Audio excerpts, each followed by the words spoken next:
মুস্তাফিজ একাদশে ফিরায় ম্যাচের আগে ভয়ে ফিজকে একই বললেন রাজস্থান রয়্যালসের মালিক। মুস্তাফিজের আইপিএলে শেষটা মনে হয় ভালোই হবে। রাজস্থান রয়্যালসের বিপক্ষে দেখা যেতে পারে মাঠে মুস্তাফিজুর রহমানকে। দর্শক, বিস্তারিত জানতে সম্পূর্ণ ভিডিওটি দেখুন, আমাদের সাথেই থাকুন। বাংলাদেশ ক্রিকেট বোর্ড বিসিবি কি তাহলে আবারও মুস্তাফিজকে নিয়ে চুক্তিবদ্ধ হলেন চেন্নাইয়ের সাথে? হ্যাঁ দর্শক, ক্রিকেট বোর্ডের সভাপতি নাজমুল হাসান পাপন জানিয়েছে আইপিএল খেলতে যাবে মুস্তাফিজ আবারও।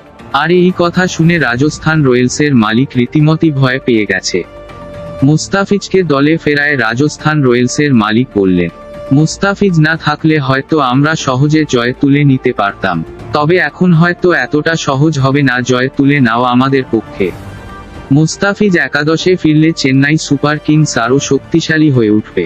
রাজস্থান রয়্যালসের মালিক এভাবে ব্যাখ্যা করে বললেন, মুস্তাফিজের বোলিং লাইন আপ আমি জানি, কারণ আগের মৌসুমি আইপিএলে মুস্তাফিজ রাজস্থান রয়্যালসের হয়ে কিন্তু খেলেছিলেন।